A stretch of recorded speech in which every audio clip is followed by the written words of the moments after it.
Yeah. Yeah. What it do, y'all? Listen. All right. So let me be transparent for this moment right here. And let me do one more thing right here. Let me thank you. Let me be transparent in this moment right here on this live television audio broadcast moment. Let me be transparent.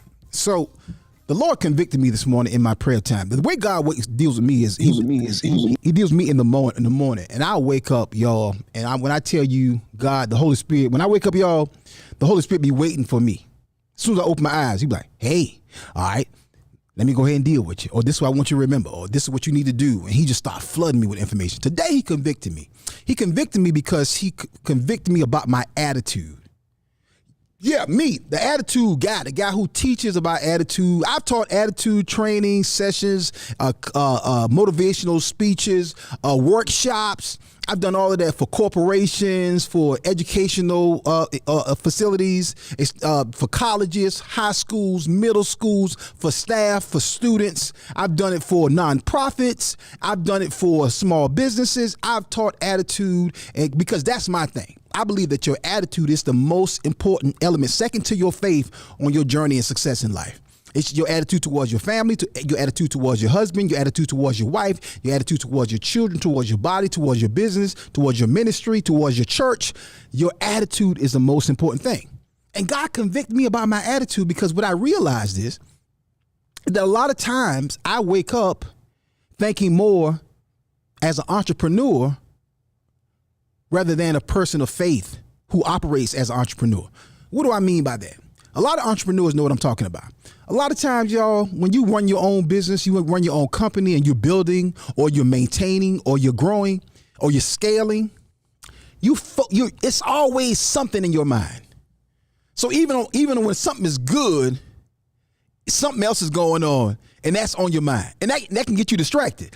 What do I mean by that? Like Sunday. We had a packed house in here Sunday. Every seat filled. We bringing out more chairs the entire night. The whole thing, up until about 10 minutes before the showtime, was kind of the cloud over our heads was that the toilets was backed up for some reason. We still don't fully know why. The city got to come out and check on it. But we had done all we could do. We had checked it. It was fine. Then all of a sudden, about an hour before showtime, and it was backed up. And Unissa was stressed out. And I had went out for a minute, came back, as I often do in preparing to come do my set. I came back in, she was quite stressed out. And she was in the bathroom, and one of the brothers who was at the show happened to be a plumber. So he came up and he looked at it. He said, "Yeah, man." He said it's something in the line outside. So he checked it out. But I was cool throughout the whole process. You know why I was cool? Because in my mind, my attitude was, I was like, you know what? Praise God. We got a packed house. I got 3 funny comedians. It's going to be a great night. Everything is working fine. Everything is good. We worked through some details on some stuff. We are good. I'm not worried about nothing. That was my attitude. And then all of a sudden, the tallest literally miraculously just went from full floating to all of a sudden, and she came out of the bathroom and she was like, "What did y'all do?"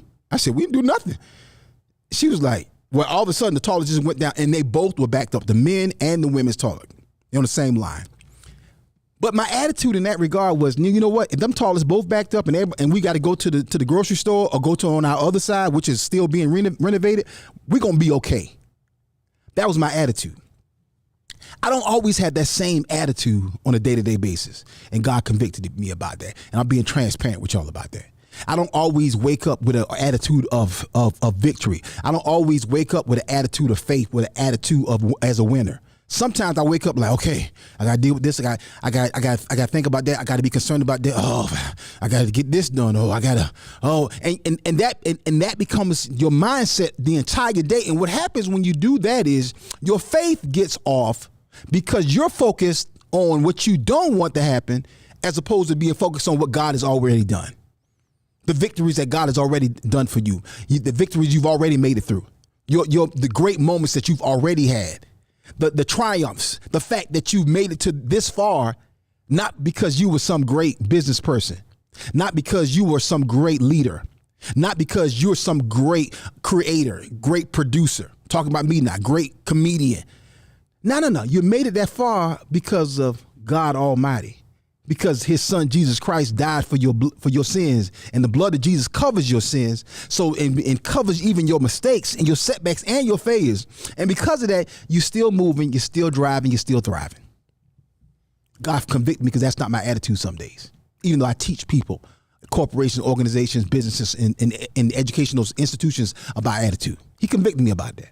So I repented of that this morning, and I'm adjusting my attitude. Even no matter what I got to deal with today, I got stuff I got to deal with today. I got stuff that are if you allow me to say, some concern of mine today. But guess what? I know I'm gonna be a victor over those things, no matter what, because my attitude is one of a victor, of a winner. Because my attitude is trust. My attitude is faith in the Most High God, not in the most Ak. I realized that attitude was the biggest issue that I had with one of the biggest conversations in culture last week that was happening. The sister Ebony K from the Griot, she hosts a show on the Griot. She won the Breakfast Club. She had Ayanla Van Zant on her show, if you haven't seen it. And she was talking about relationships, talking about men, black women. Ayanla asked her a question in a very Ayanla way, just a peaceful, smooth, old school auntie way. She said, "Ebony, would you date a bus driver?" And Ebony paused. And as a broadcaster, I was like, oh, that question there wasn't in the teleprompter. That question there wasn't in the rundown. This is a real TV moment. Ebony paused. She glanced to her left and paused. She said, if he owned the bus company. Oh, and the internet came down. Social media came down. And then the next day, she went back and doubled down. And I think this is where she made the mistake. She doubled down and went harder and she said a whole bunch of other stuff that wasn't even necessary. She had a whole bunch of unforced errors. I don't need to restate the whole conversation, but it was pretty revelatory, I believe, because I believe that her position, her mindset is indicative of a lot of people today, a lot of men, a lot of women who have all of these requirements of people of who they're supposed to marry, requirements that are really superficial in truth. Not rooted in, are they a godly person? Are they trustworthy? Is he a man of integrity? Is she a woman of integrity? Is she loving? Is she kind? Would she be a good father? Would he be a good father? Would she be a good mother? And then, so again, she doubled down and she dug herself in, and then she went on the Breakfast Club, and she then went on it made it even worse, I believe, because on the Breakfast Club she showed two things. She showed one. Not that she had a bad idea, but she showed that she couldn't see another person's point of view.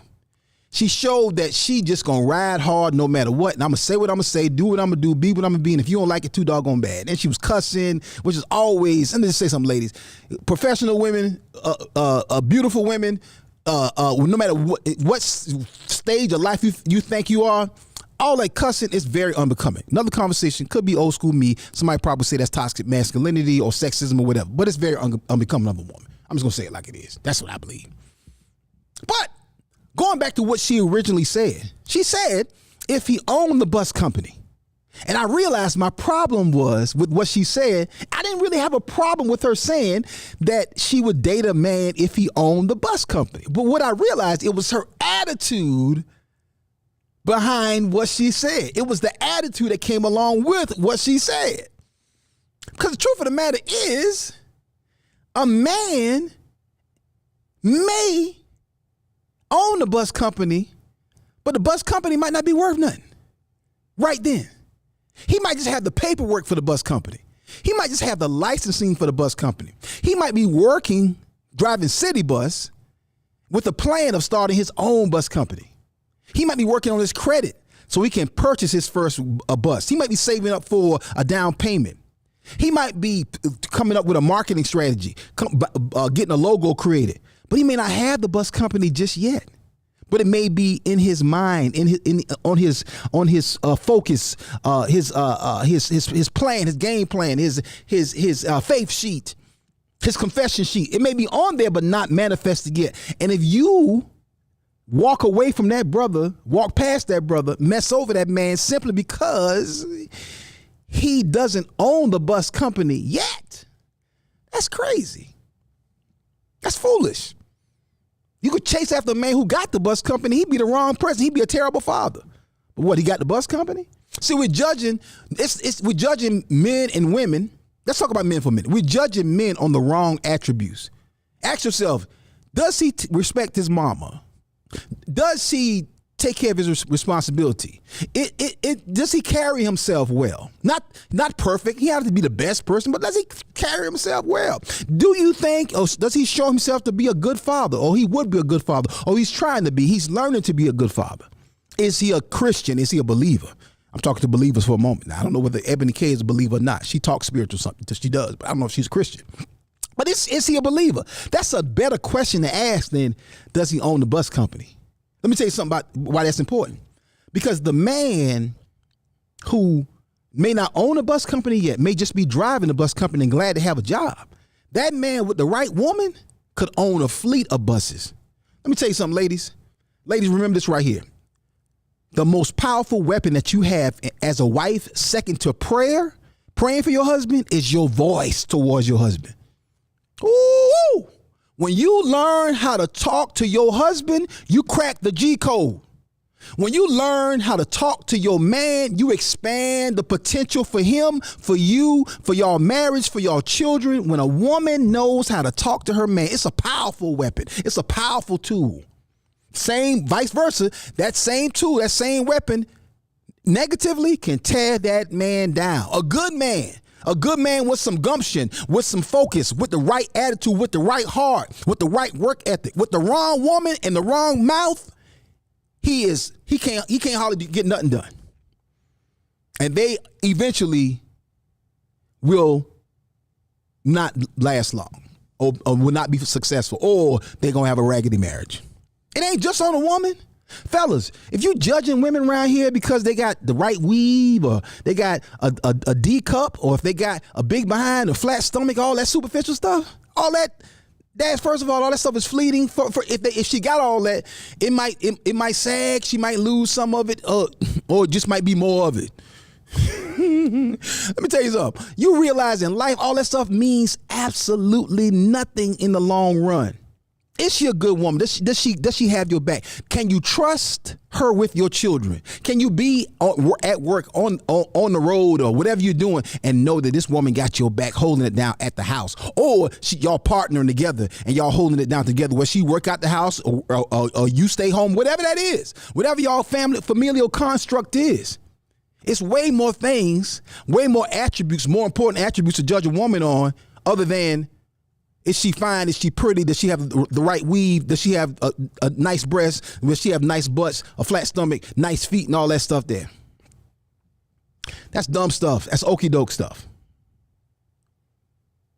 If you judging somebody, if you got the wrong attitude towards your spouse, or the wrong attitude towards your husband, or watch this, the wrong attitude towards yourself, you're going to miss the right person when they come along. So here's the question of the day. Do you have the attitude of a wife? Ladies, brothers, do you have the attitude of a husband? Donna has a list of some of the reasons why people are getting divorced today. And when you look at the list, you're like, that's the only reason? A lot of folks don't like this right here. Ladies, don't get mad at me. A lot of ladies don't like this right here. But I've asked this question a few times, because people are getting divorced at an extremely high rate. And just be honest, 73% of divorces are filed by ladies today. I always ask the question, was it a biblical reason to get divorced? Bad sex is not a good reason to get divorced. I know. It's not a good reason to get a biblical reason to get divorced. It's not. He don't make enough money. It's not a biblical reason to get divorced. He don't know how to dress. It's not a biblical reason to get divorced. She not cute. It's not a biblical reason to get divorced. She ratchet. It's not a biblical reason to get divorced. It's not. She can't cook. It's not a biblical reason to get divorced. She don't put it down like I like to. It's not a biblical reason to get divorced.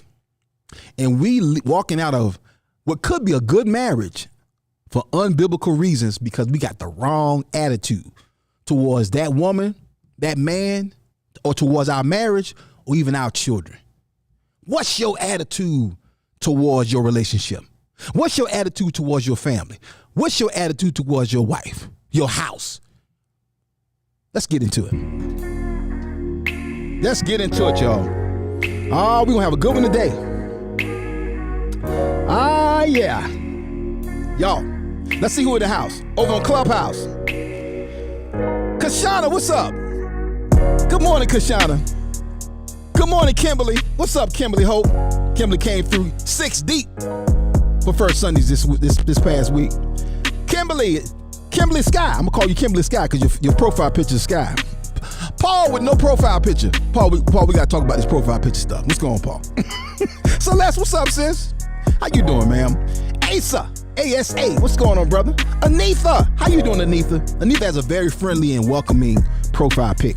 My man Leon, what's up, Leon? How you doing, good brother? Good morning to you, sir. With the full spouse pic. Robin, good morning. Faux Lake, what's up, Faux Lake? How you doing? Elton, good morning, Elton. What's up, sir? Carol, how you doing, sister? Good to see you in the house. Jamaica, good morning. Rashandra, good morning. How you doing, Rashandra? Yes. All right. Leslie Ashley, what's up, sis? Good morning. How you doing, ma'am? Miriam, with the balloons. I see you, Miriam. Good morning. Let me see. God's chosen. Good morning. Donna, good morning. Donna, we got another Donna in the building there. What's up, Tori Free? How you doing, Tori? Good morning, sis. Joe, what's up, Joe? How's it going, bro? Crystal, good morning. I see you, Crystal, with the profile pic. Chanel, good morning. Brother Gerald, good morning. Mother E, good morning. How you doing? Damon Cherry, good morning. I got a bone to pick with Damon Cherry. Yeah. Christopher, good morning. Hold on. Christopher got that civil rights pic. That's that classic civil rights picture right there. Like one of the freedom writers. I see you, Christopher. Michelle, good morning. How you doing, ma'am? Good to see you. Listen, I need y'all to do me a favor. Call your mama, call your cousin, call your auntie, call your family, call your neighbor, call your friend, call your coworker, call your uncle. Let them all know that we about to have this conversation. What's your attitude? What's your attitude towards your spouse, your house, your children, your relationship? Do you have the attitude of a husband? Do you have the attitude of a wife while you waiting on your spouse? Let's get into it, family. Let's get it started, y'all. This is the Akintunde Show. Let's go. Another track, late production, but no joke, entertainment. Let's go. Akintunde is gonna make you laugh real loud. So come on, scream it out. Akintunde is gonna make you laugh real loud. Akintunde. Daily I shall. It's the Akintunde Show. Say what? Say what? You heard what I said. That's right, y'all. The Akintunde Show. Spell it. A-K-I-N Tunde. Looking for promotional products and apparel? Look no further than P&B Promotionals. Place your brand and logo on just about anything with P&B Promotionals. Over 800,000 products, caps, travel mugs, drawstring bags, water bottles, stadium cups, umbrellas, tote bags, and t-shirts. P&B Promotionals is a nationally certified advertising company. Log on to pbpromotionals.com and start your order now. pbpromotionals.com. Imprinting the best for less. At my church, we help people get better by teaching them how the word works. And we want to make sure there is no excuse not to get the word. It's our goal to make all of our ministries accessible on every smartphone, tablet, PC, and television connected to the internet. So whether you're a man who needs some wisdom, a woman who needs some encouragement, or a couple who needs guidance, the My Church channel has just what you need. Simply search for the My Church channel on Roku, Fire Stick, or Apple TV, or visit mychurchchannel.org. You can also download the My Church on the Go app from Apple or Google Play App Store. Constantly on the move? Check out the Word at My Church podcast on your favorite podcast platform. Or simply download the Word at My Church skill on your Alexa-enabled device. But whatever you do, make sure to stay connected. See you soon. Stop walking in front of the prophet. Oh, yeah.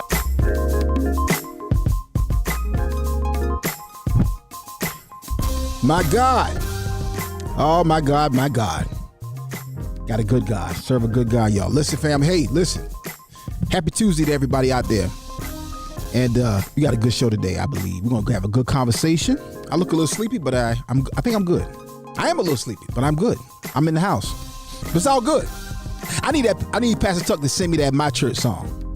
Pastor Tuck, at some point today, that track that you use for your My Church song, your My Church promo, I need that song. I got something I want to do with it. It was a good weekend. Had a phenomenal weekend this past weekend. Shout out to everyone at First Sundays. Y'all packed the house. We had to put out. We damn near ran out of chairs. I'm just gonna say that we almost ran out of chairs, and we got a pretty significant amount of chairs up in here. How you know we ran out of chairs? Because we started having them other colored chairs. We got some backup chairs. We had the backup chairs out. So, but we were so glad that y'all came out. Phenomenal show. Shout out to Big E. Savannah's finest, Big E, came through and blessed the house. I'm talking about Toe It Up on Sunday.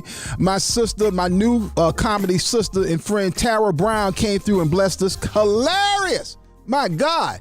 And then Big E came, Corey Johnson came through and just blessed us. Corey will be here on the 20th for the Laugh for Life comedy show, laughing for mental health care and mental health support. And he'll be here. And man, it was just a phenomenal weekend and a great show for First Sunday. So remember, y'all, every First Sunday is First Sundays. Next month, we have Allison Moore and Double D will be in the house. And so telling who else will be coming through.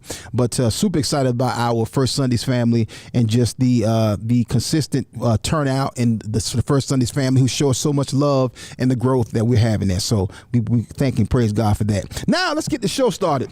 Let's get the people in the room. Virginia's finest and New York's finest. She is the host of Elevate with Donna J. He is the curator and founder of the brand new My Church channel. Welcome to the show, the crew, the house, the family. Pastor Lewis Tucker, Donna J. What's up, y'all? Hey, we're in the house. How y'all doing? Hey. Good. Hey, fellas. Good How morning. you doing? Hey, family. What's up, Donna? Hey. I'm saying like usually Donna is in another location. Yes. In another room in the studio. But Donna right over there, y'all. Hey. we doing some tweaks here. I'm in the big house. Yeah. I'm in the big house. She's in the big house. Oh, that's funny. I done moved up to the big house in the That's plantation. funny. All right. Don't say that. The Walnut. She out there on the Walnut plantation out there. We out there on the walnut plantation. That Mr. Aka. Well, what his name is? That African dude. Good. What'd you say, Pastor? Once you set your foot on the Walnut plantation, you best set your mind to working.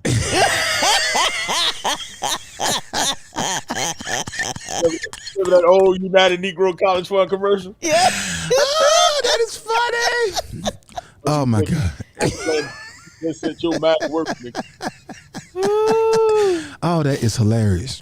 You mess with y'all today. I mess with y'all. Let's see who on Facebook. Let's see the Facebook family is in the house. Man, it's so much going on. Stephon Rickey just text me. Damon Cherry on Facebook. Ebony Funderburk. All Awesome. Smile Owen. Annette Cooper. Come on now. Yes. Five. Come on. That's awesome. Pastor Tuck, your audio sounds good, but it's a little delayed.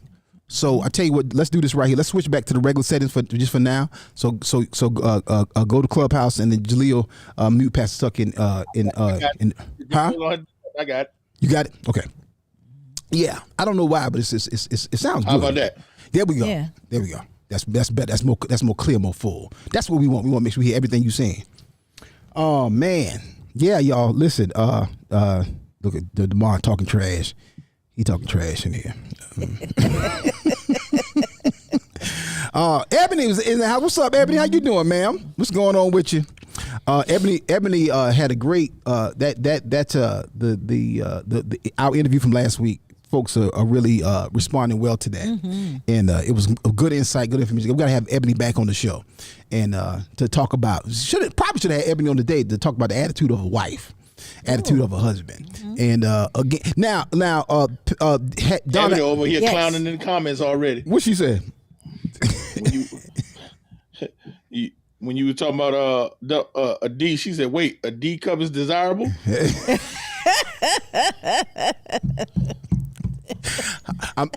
I promise you, I'm not going down. Okay. I tell you, Back out that driveway. I'm back. Yes. Stop walking in front of the D cup. Daily I shine. Donna is off the chain. Can't put her and Ebony in the same room. Oh my God. She talking about balance. Balance. No. But did y'all see? How many of y'all saw and responded to the whole? I know there's a bunch of other stuff going on in the world right now. A bunch of craziness. We're not talking about. Hold on. Before we go any further. Yeah. I know he is not here with us this morning, but we cannot go any further before we acknowledge the fact that today is a national holiday. What? Today is No. We coming to. Yeah, we coming to. Plus, and we got to also talk about the not just what the day is, but also what happened this weekend. So I'm trying to wait to see if we see. Yeah. See if we get a sighting. Yeah. I would like for him to be in the room when we do it, but if not, we still gonna do it. That's right. I got you. But did y'all see? Did y'all see and have a chance to respond to the whole uproar behind the Ebony K interview on the Breakfast Club and on her own show on the Griot, and here's a big question for the ladies. Go ahead and drop into the comments, ladies. Would you date a bus driver? Would you? And I'm talking about just a dude who just driving the bus. And let me just say this right here before you answer the question. Okay, go ahead, Donna. Let me stop. Let me go ahead. I was just saying, yes, you ain't have to go no further. Yes, I dated the bus driver, I dated a truck driver, I dated, you know, you got to test the water sometimes. Okay. You know? All right. Donna said if his name is Rufus, you don't know the Lord might have sent him. I'm all in. That's it. What about a cab driver? Yeah, I date a cab driver too. Okay. Hey. All right. You know, y'all better recognize Pastor Tucker used to drive cab. Did you really?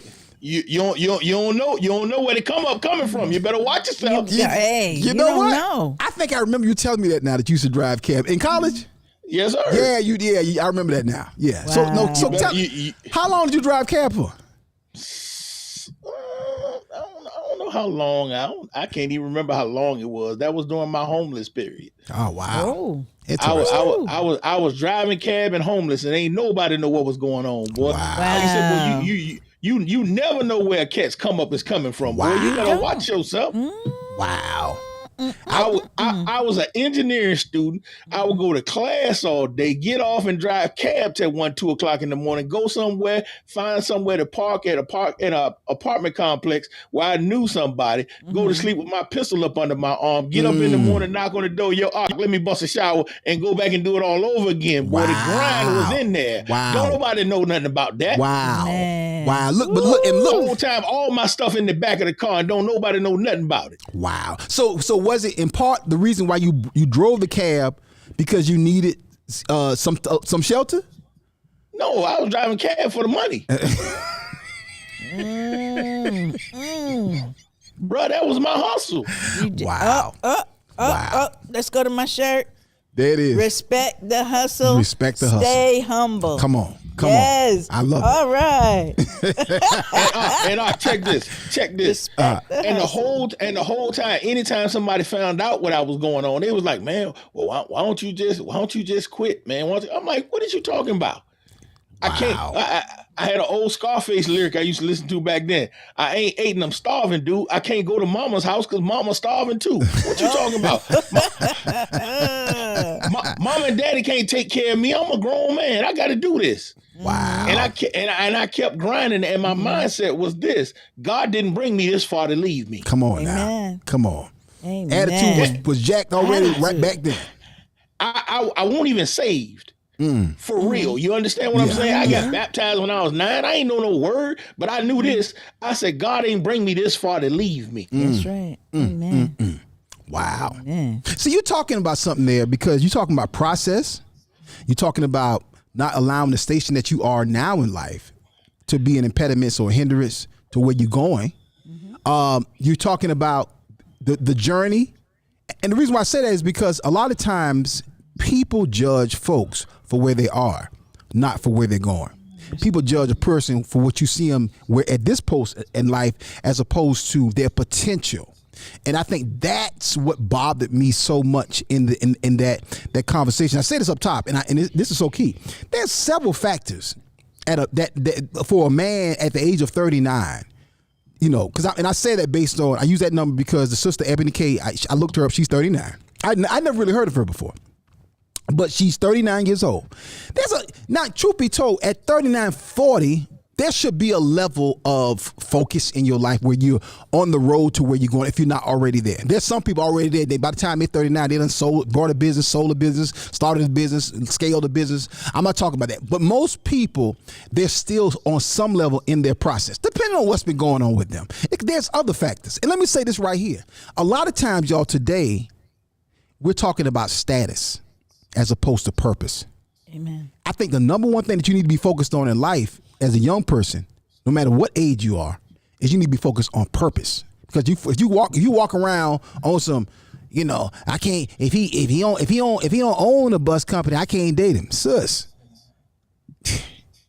You could be missing out on the best situation that maybe that man hadn't gotten to where he needs to be yet because he ain't met you yet. Amen. I know I would not be where I am today had it not been for Unissa Warner. And not just because she's my business partner or my manager, but I mean because she's my life partner. We do life together. And that's the difference. And you know, one of them big problems is, like you said, so many people focus on status and not purpose. Yeah. You got people who dating drug dealers. You got folks out here because you want where they at instead of where they going. Oh yeah. You don't even understand that a young man out here that's willing to go out here and get up and grind and go get it, right? Because he got something on his mind, because he's trying to get somewhere, he's trying to go somewhere. Right. You don't know what life stacked up against him. Yeah. And see, that's the thing. We don't even realize where folk come from. Yeah. See, I didn't come from a two parent household with college degrees and all that kind of stuff. Both my parents were there, but neither of my parents had graduated from college. I was first generation college. Right. And they couldn't afford to send me to college. My dad lost his job when I was 13 years old and had to start over. How old was he at that point? When he lost his job, about how old was he at that point? And they gonna stop me the line because I can't put all. Was he in his 40s? You think? Off. Probably. Let me see. My dad. I was 40 when my dad died, and my dad was 65, so he was 25 years older than me. So when I was 13, he was what? 30. When you were 13, your dad was what? 33? 38. 38? Okay. 38. Yeah. So he's right about 40. And so, at that point he's starting over. So now he got to go work. He had a good factory job, making good money. Yeah. But my dad didn't grow up knowing how to manage money like most folks. You know, right. That's not where he come from. Right. And so they were paycheck to paycheck like most folks. And so when he lost that job, our house saw a drastic shift. You know, right. we went into abject poverty as most folk would think, you know? And so at that point, my life shifted. And so I've been working since I was 13 years old. So I know what this is. Yeah. And so at 38 years old, for that's a major event Yes. in your life when everything shifts like that. You got, like you said, he basically starting over in a town the size that you grew up in. It ain't a whole bunch of good jobs like that. Nope. And so you have to recognize when something like that happens. And so now you got to realize what that looks like for somebody coming out of that. So, and like I said, whether they coming out of the hood, whether they growing and they're trying to get somewhere, you don't know where that person is coming from. Right. So like I said, to see somebody hustling, grinding, trying to get somewhere. Right. And then you're going to try to look down on them because you had a different experience. Right. Because you had a different privilege. That's crazy. You gotta look at their character and who they are. And I talked about this on Sunday. I preached about this on Sunday. Restoring our perception, because that's what most people's problem is perception. Right. What they don't realize what happened in the Garden of Eden when God said about eating from the knowledge of the tree of knowledge of good and evil. Yeah. That word knowledge there is the Hebrew word knowledge gained from the senses.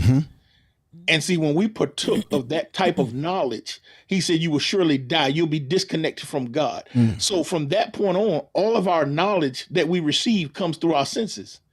Where before, all of our information we got from God. Yeah. And so now we become sense dependent. Right. So everything now is based on what we can get through these five senses. Right. And so until we actually, as believers, see, we're supposed to be restored. Right. We're supposed to go back to that place where now I'm not worried about what I see, what I feel, how it feels to me. Yeah. What I can process with my human reasoning. Yeah. I'm supposed to go back with what is God telling me? Yeah. Right. And because we don't operate in that, that's why we're still messed up, because we're still using human perception. We're still in that sense realm. Yeah. And that's where the enemy operates, because he's a master of deception. And see, that's the whole thing what I was talking about, Pastor Tuck, to your point. That's the whole thing with the attitude of a woman or a man or a wife or a husband. Because if you got the wrong attitude, what God is revealing to you through your spirit senses and not your natural senses is telling you who this man or woman is going to be in the now or in the very near future or in the distant future. But if you don't recognize that and you treat them, if you scold them, if you don't respond to them in the proper way, you miss what God is trying to do, not just for them, but for you. Man. Watch this out. That's right. See, people look at you and they say, "Oh, but see, he got this, he got this." See, you looking at what you see with your natural eyes, and you don't even realize your eyes can't be trusted. And most people don't even realize how our eyes are even designed. Right. Yes. Our eyes are just like these cameras that you use. They just like the film in a camera. Yeah. Our eyes have what we call a photoreceptor made up of rods and cones. Right. And the way that they fire and reset, they create blind spots. And because of that, we're seeing in parts. That's right. Our brain puts it together to make one image. And it's because of a phenomenon that they call persistence of vision. Yeah. But it's like those old flip cartoons. You know what I'm saying? Those flip books where the cartoons are moved a little bit and you flip it and it looks like it's moving. Yeah. That persistence of motion is what we're seeing that causes us to think we're actually seeing something that we're not seeing. And God designed us this way because he knows that our vision is flawed, and that's why he tells us to walk by faith and not by sight. This joker just preached the whole message. That was good. That's a whole 45-minute word right there. In the distance of about 30 seconds. Because what you're talking about is the very thing that a family, a couple, a husband and a wife needs to have as the foundation of their relationship, and not money, not status, not a house, not vehicles. All that stuff is superficial and it's fleeting and it means nothing at the end of the day. Not emotions. Because all of that stuff is sensory based, and the enemy is a master of manipulating all of that, putting you in this place. Ooh, this feel good. No. What did God say? What did because God that's say? the only thing that's truth at the end of the day. And what God says may not look like what you see. Let me just say it right. How can I say this? Okay.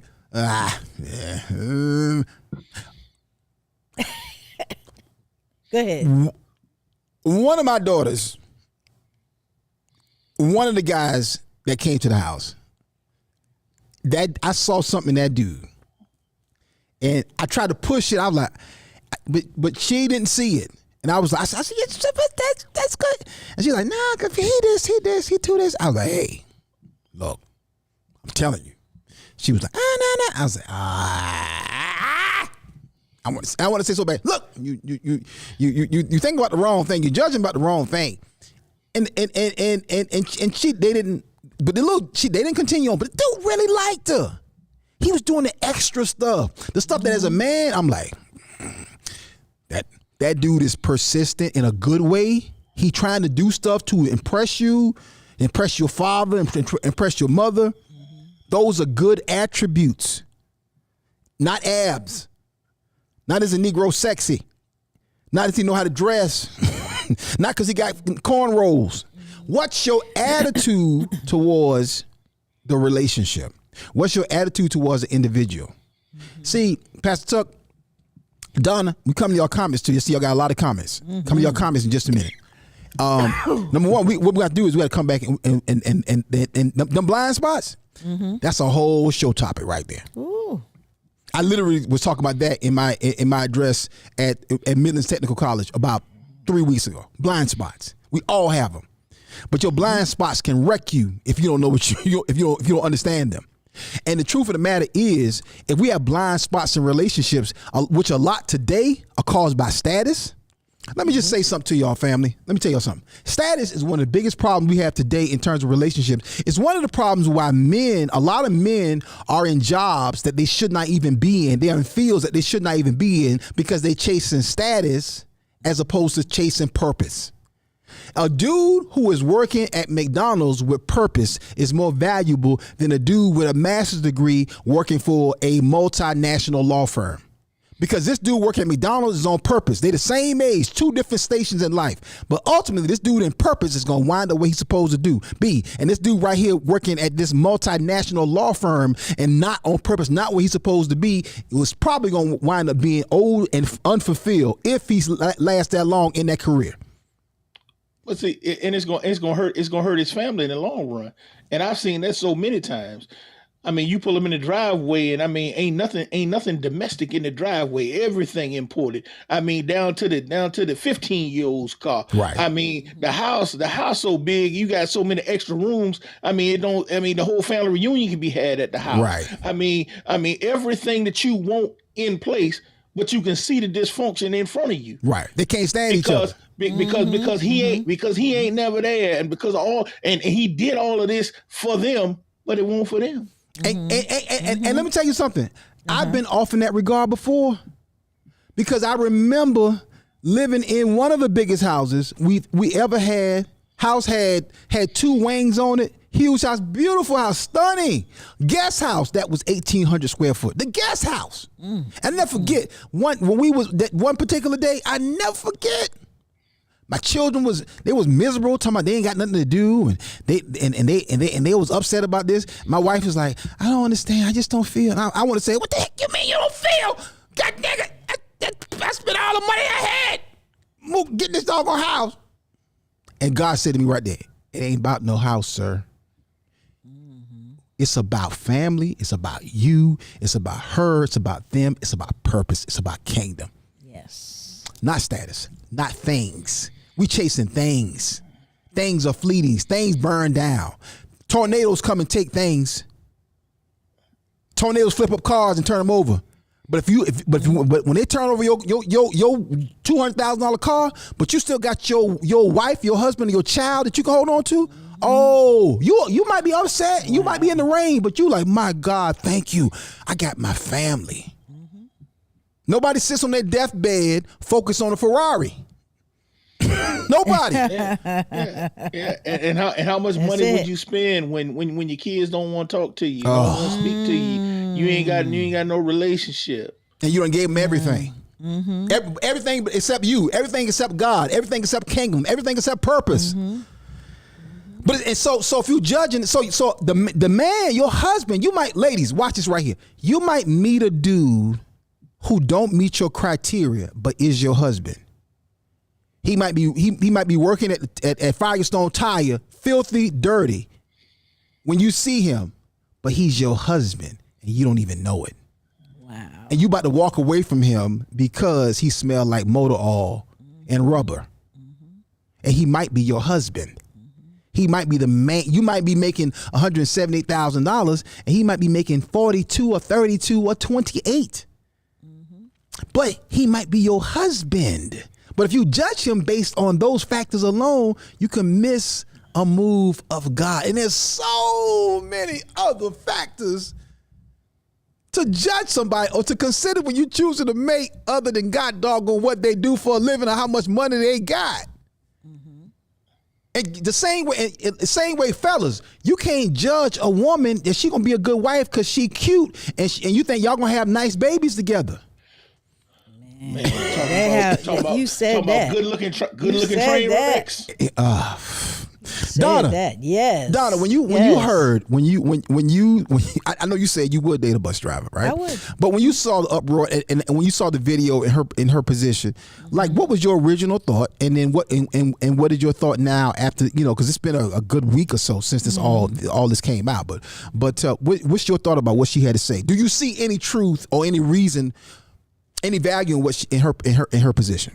Okay, so I didn't see the Breakfast Club interview, but I did see the snippet of what she and Iyanla were talking about. Okay. And, to not date somebody just because of their profession, that's ludicrous in these days. I mean, it really is, because who knew that social media was going to explode like it is, right? And you have these social media people that are making millions of dollars. I mean, so it's not the job, it's the effort that people put into the job, into making what they need to make, into providing for their family. Right. So I think she misses the whole point. But I can see how society now has changed, that you want to have this status, as you was talking about. You want to have the finances, because look, on social media, you want to have the big car. Like, I remember when Jenna was 16 or so, and they had this show on, My Sweet 16. Oh yeah. That was so ridiculous. Foolishness. They Utter have nonsense. these huge parties, spending hundreds of thousands Millions. of dollars. Yes. For these 16-year-olds getting a Mercedes and whatever. Now, these 16-year-olds are now growing into these 20, 25, 30, 35. Right. What do you bring to the table? Yeah. What do you bring to the table? You want to get everything at the table. You want to grab it off the table, but you're not bringing anything. What character are you bringing? Do you want to be a wife? Do you even know how to be a wife? Right. Or are you just waiting for the husband to be the husband, and you just are being, the queen of your castle? Right. And that's it. You're selfish. You're self-centered. You're focused on what you want. Yes. And it's based in perception and not reality. Exactly. I mean, to go in, whether you got the money or not, meaning it makes no sense, in my opinion. It makes no sense to spend $1 million on a Sweet 16 party. That is crazy. Even if you have the money to do it, you shouldn't do it. It makes no sense to spend $1 million on a wedding. It doesn't. Oh no, it doesn't. No. Let's be clear. Yeah, it makes no sense to spend $1 million on any one event that's gonna last a day, ain't gonna be gone tomorrow. Right. That's just being wasteful, man. People do so much wasteful stuff. It's just ignorant. Yeah. But it's funny when y'all was even sitting there talking about that. How the people doing this stuff, with the kids like that. And, I laugh because I think about my kids and how Donna was saying, you're doing this for them at 16 and now they're in their 20s, and what are their expectations? I've always been to the other extreme, and people look at my kids. When my kids went to school, they used to call Kaya Hillary when she went to college off the Fresh Prince, because that was because and the reason why was because when she went to college, Kaya had a headboard when she went to the dorm. because Kai is fashionable. You understand? I bought Kai a washing machine for her dorm room. Wow. Right. And people, and to this day, they still talking about that on campus. Where did y'all run the water from? What was the water source? I found it's a little apartment based washing machine that you can hook up to the sink. I had one of those one time. Really? Yeah. I never seen that. I was like, how you get the water? I had an apartment and had that. Yeah. Wow. Wow. Hook it up to the sink. But my whole thing, I'm that type of dad. You know what I'm saying? I want to bless my kids, but when they were small, it was like everybody was like, "Oh, you ought to get their baby ear pierced." I'm like, no. I made them wait till they turned 16 before I even pierced their ears. Delayed gratification. Because I'm like, if you pierce their ears at 2, what do they have to look forward to? Yeah. When they're 16, they won't. You know what I'm saying? If they already grown at 2, at 16, they want to do other stuff. Yeah. If you make life wait, if you make them grow into life, then they will grow up. But see, you want to make them grown early and then wonder why they doing grown stuff before they get grown. It's like I tell young women all the time. If a dude getting the cookie, he has nothing else to work for. Exactly. You got to understand something. When a man ain't had sex with you, when he has not had sex with you, but he really want to, and he like, shoot, just call it what you wanna. But that is a motivation. It is what it is. It shouldn't be the only, or it shouldn't be the lead. But if you are already having sex with that man, and then you wonder why he ain't doing this, I don't understand, because he got the prize. What the heck? That's true. And it's so simple. And I don't understand why people today, particularly young women, don't understand that. You giving the dude getting the sex is too easy. These dudes, a lot of these dudes, they ain't got nothing to work for. Smash and grab. Yes, because they're doing that. And I'm speaking as a woman too, that because some our insecurities go into that. Okay. Our insecurities about ourselves, our insecurities about being able to keep a man, have a man. And if you think that this is the only way that you are going to get and keep and have that guy stay in your life, that's what they do. That's what they do. They give it up. They give it up. And it's not that it's the wrong, the right thing to do, but it plays into your insecurities. It plays to your insecurities about who you are. And if you feel like you're not the best looking thing, or you have some body image issues, then if this handsome guy that you didn't think you could get all of a sudden is paying attention to you, and then he's and this is what he wants, this is what he requires, then yes, you're going to give into it. If you're not secure in yourself, you're going to give into it. Watch this. First of all, Ak, you said that was the prize. First of all, what most guys don't realize, that's not even the prize. That's right. Go ahead. That's right.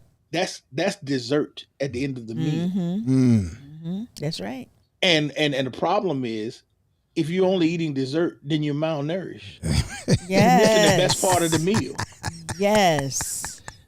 They have steak restaurants. They have seafood restaurants. Yeah. They don't have dessert restaurants. There is no restaurant you can go to where all we getting is dessert. No, they got stores for that. Yeah. They have places you can go to buy dessert. They got Cafes. Cafes. They got shops Cafes. where you can go buy dessert. Yeah. But there is no restaurant. dessert restaurant. Yeah. See, because that's not a complete meal. Ooh. God, no, that's good. And a restaurant focuses on the main course. Yeah. And that's the problem. We've been taught to be shortchange ourselves and think that dessert is the best part. No, it just tops off the main course. It complements the course.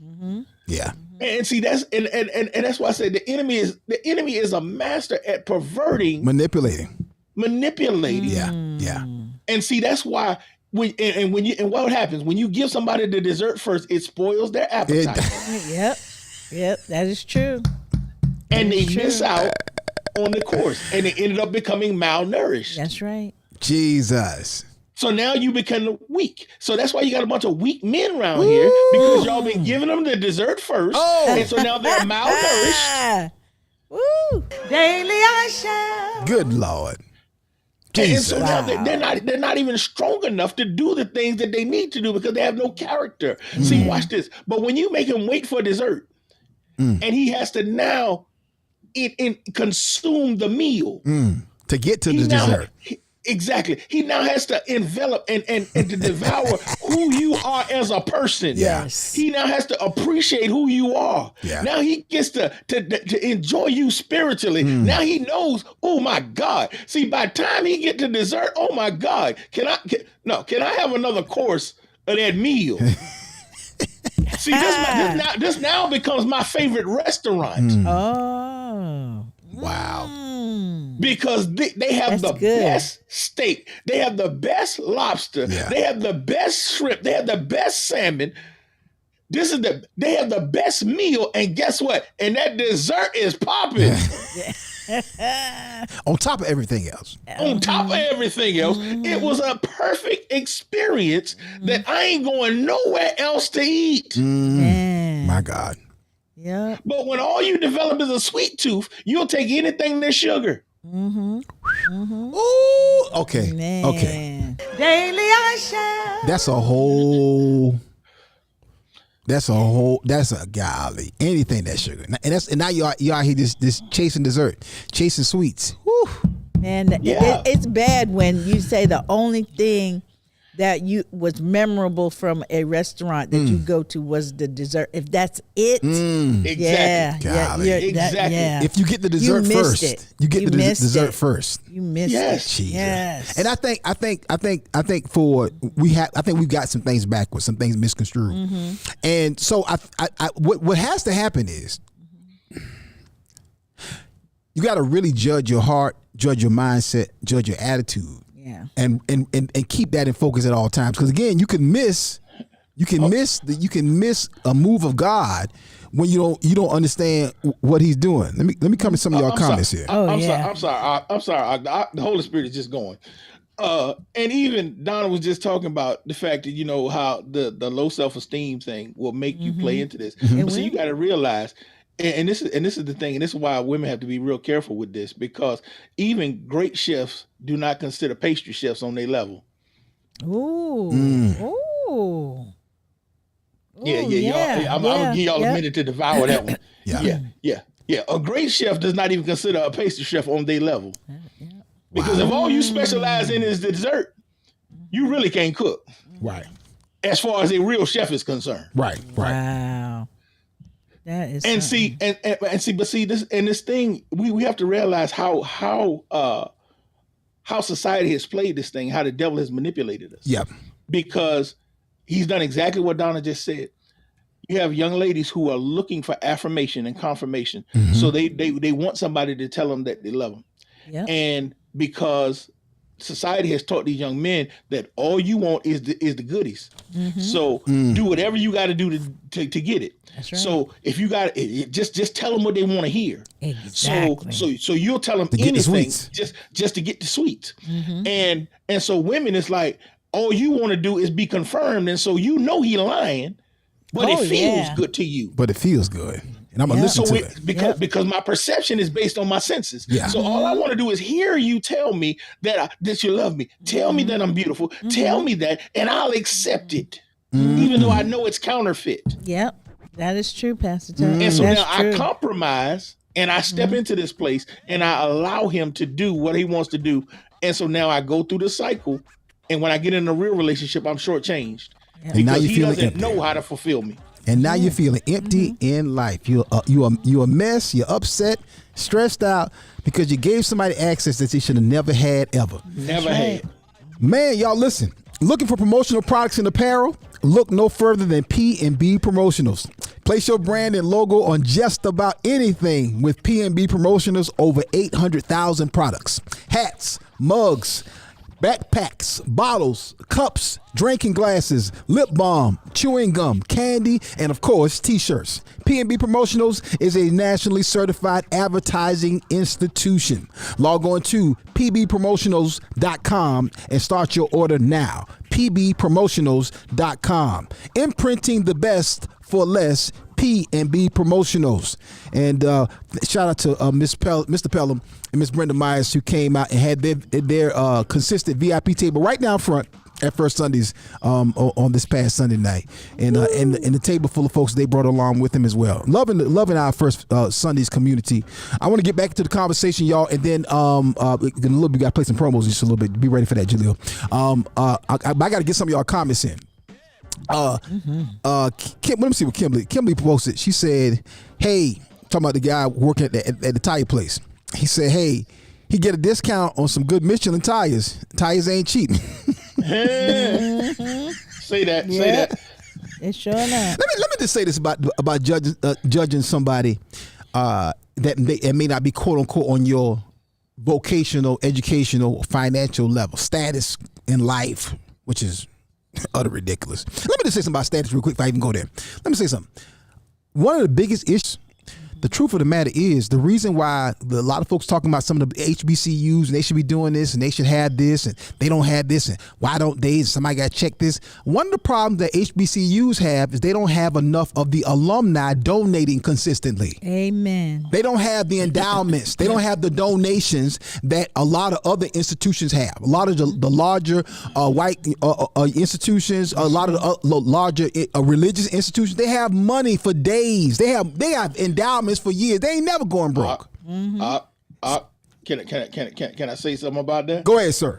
The biggest problem HBCUs have is not even that. It's the fact that us as the black community take all of our talents and carry them to white institutions. Yeah. Your son is a number one talent in high school. Yep. And ESPN is coming to his high school and watch him play. Right. And then you sit there and listen to a fool recruiter to say he needs to go to this college so that the league will find him. If ESPN is coming to him, watch him in high school, they'll come watch him play at Virginia State. They'll come watch him play at Savannah State, because if they knew where his high school was, why don't you think they can find him in college? Let me tell you something. See, we have bought into that foolishness, and because we narrative. carry our talents to the white schools, they carry their money to the white schools, because them schools are not funded by endowments and those folk. They funded by that football program, that basketball program, That's right. and that's where all of that money goes, and all of their teams look like us. And look at Shannon Sharp. Perfect example. Shannon Sharp, Savannah State University graduate. Savannah State had no television presence. This is before a lot of the I think there was ESPN 2 and 3 and some of the smaller networks, or before Black Family Channel came out and they started running HBCU games. Those college scouts found Shannon Sharp. Even though his brother was Sterling, it ain't no guarantee that they're going to find you at a small school like Savannah State. But my point in bringing that up is this right here, y'all. It is that people are not supporting those schools in a manner that allows those schools to thrive past just making it by sometimes. So we need to recognize that if you are chasing status in life, as opposed, so you got all your money in a house with a high interest rate and a bad loan, but it looked good, but you can't cut a check to your school. You got 2 or 3 cars that you don't really need at this station in life, as opposed to being able to support your community. People do the same thing in church. People talk about, well, the church need to be doing this, the church need to be doing that, and them the same people who refuse to pay tithe. The same people who complain about what the church ain't gonna do is the same people who sit there and say, I wouldn't be giving the church all that money. But then you want the church to do something, but you don't want to give them nothing. We got to stop chasing status to have you messed up. Young men. Leslie Ashley said something so key, right? I want to make sure I don't miss this right. She said, my husband is covered in concrete dust and looks dirty at the end of his workday, but he makes almost $60 an hour. You know what that is? That's a skill. Yep. That means he has a skill that's marketable in the marketplace. That's right. It's valuable in the marketplace. A skill. Leslie, drop in the comments what exactly your husband does. But I guarantee you, it wasn't based on him having a master's degree or a doctorate degree. It's not just about education. He probably do sheetrock. Yeah. Something he can. That's all. That's going to be needed forever. You gotta have it.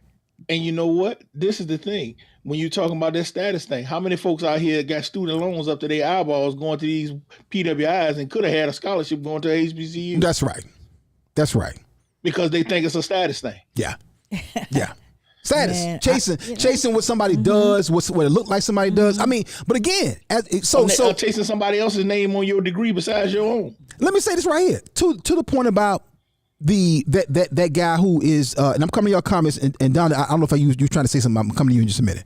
But that person who works at the tire place, ladies, you say, well, he ain't on my level. I'm killing it by myself. Right? Guess what? Then take the money that he making and save all of it. Invest all of it. If you make $182,000, if you make $260 and your man makes $42,000 a year, save the entire $42,000. Don't touch none of it. And judge that man not by how much money he brings into the house, but judge the fact that he shows up to work every day on time.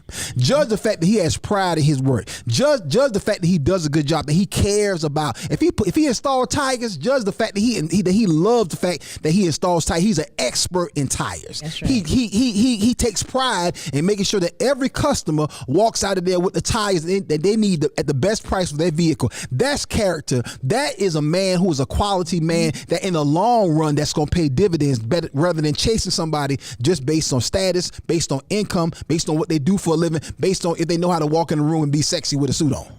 Oh, true. That's the okie doke stuff. I'm coming to some more okie doke stuff in just a little bit, but I want to come to y'all comments and swing it back to whatever you was about to say, Donna. Kimberly said, Leslie said her husband is a concrete finisher. Concrete finisher. Yeah. Concrete, those are skills, y'all. Guess what? You can learn that skill, the basics for that skill, in a summer. Working with your uncle for the summer and never set foot in a vocational or a higher educational facility. You can learn that and master that. $60 an hour reflects the fact that Leslie Ashley's husband's mastered his is mastering his craft.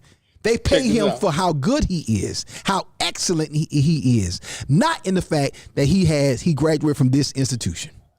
Check this out. She said you can get a degree in 4 years that you pay $56K for, or you can get paid $56K for 4 years in an apprenticeship. Yep,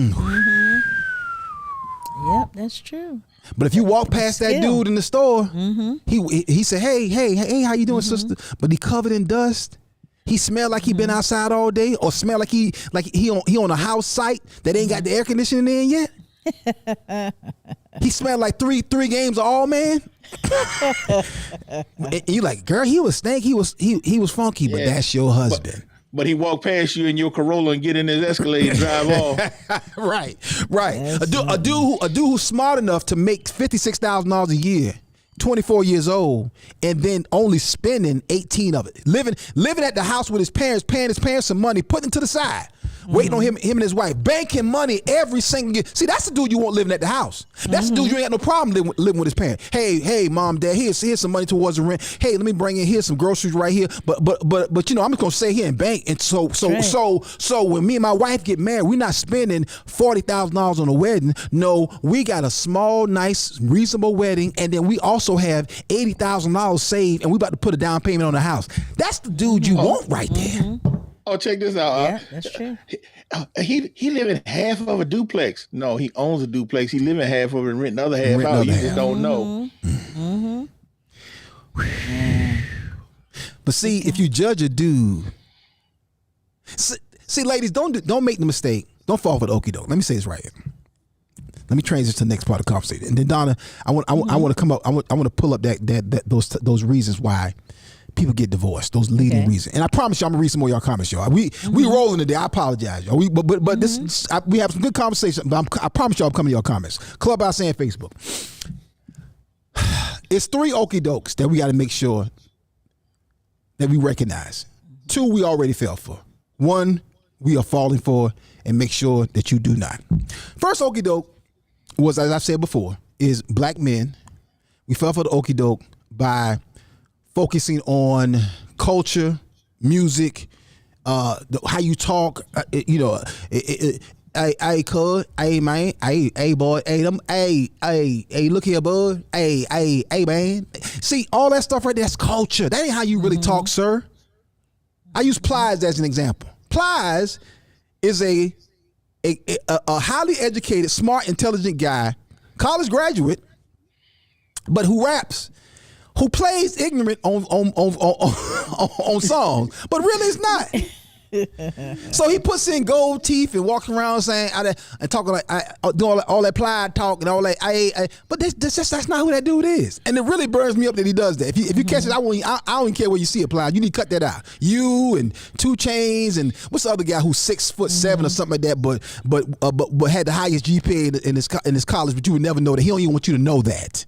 One of these rappers, I forgot what. I think it's 2 Chainz. Anyway, my point is saying that is this right here is as we fell for the okie doke as black men, we fell into that 70s pimp culture, 80s gangster culture, 90s thug culture, and this 2000 scrub culture.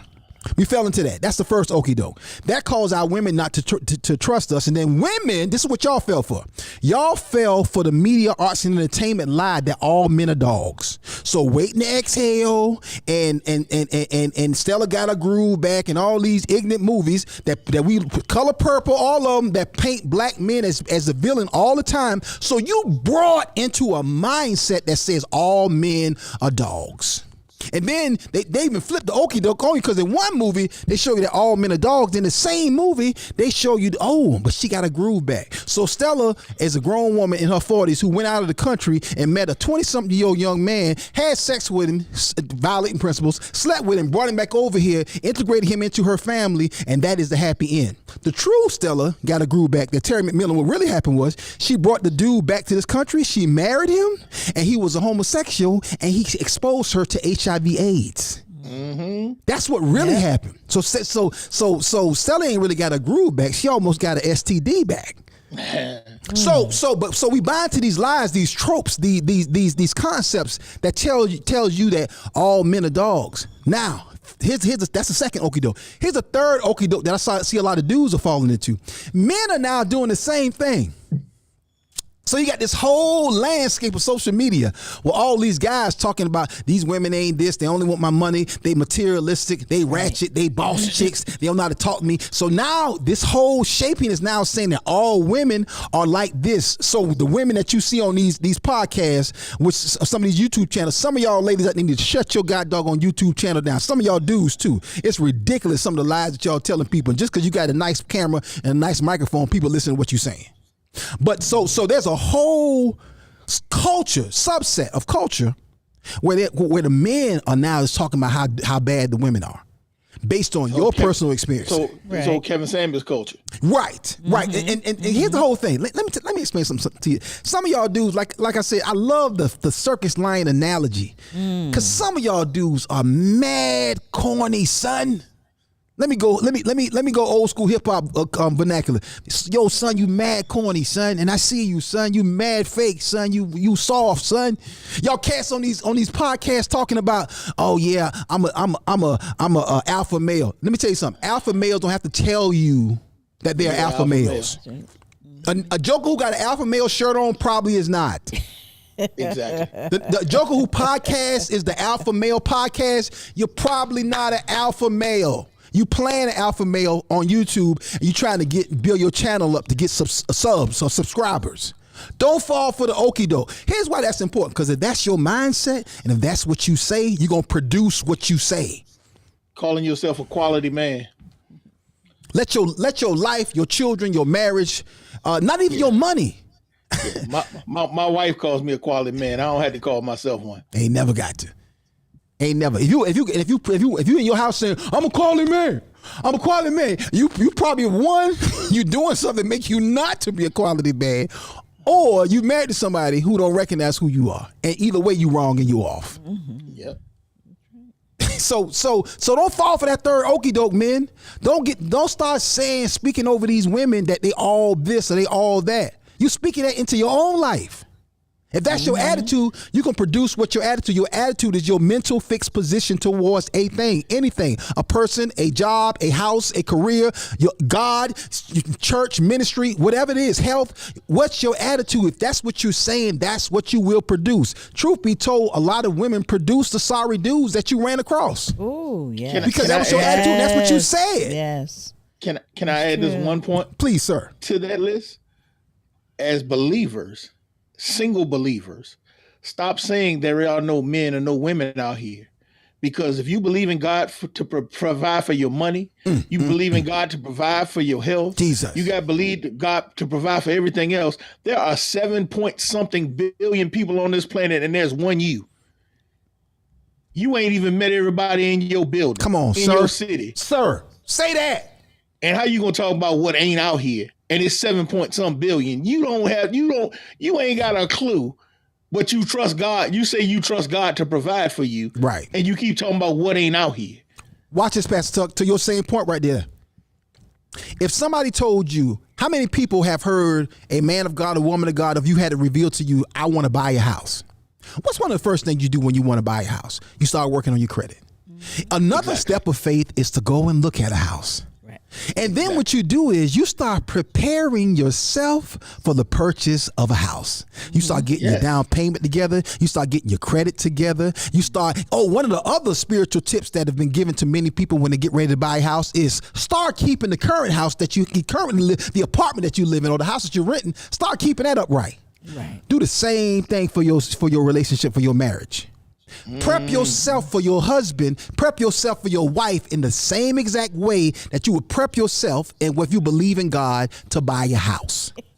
Are you qualified? Are to you be a qualified? If the dude that you want show up, are you ready? Are you ready to handle and receive that dude? If the woman that you want, brothers who out here on these YouTube channels crying about women and belly aching about women, if the woman who really want to submit to you, want to love you and be that voice for you, to support you, raise your children, hold you up while you go conquer the world, if she really showed up, sir, are you ready for her?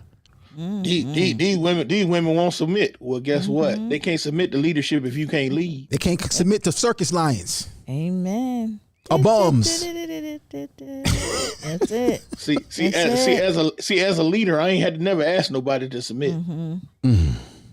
My God. Let me start some of y'all comments. Marcus King said, women are precious and a beautiful gift. They should be cherished and treated as such. Come on, Marcus. Come on, young brother. Yes. Say that. Come on, young man. Say that, bruh. Ashley Bailey said, you hear that, fellas? Get you.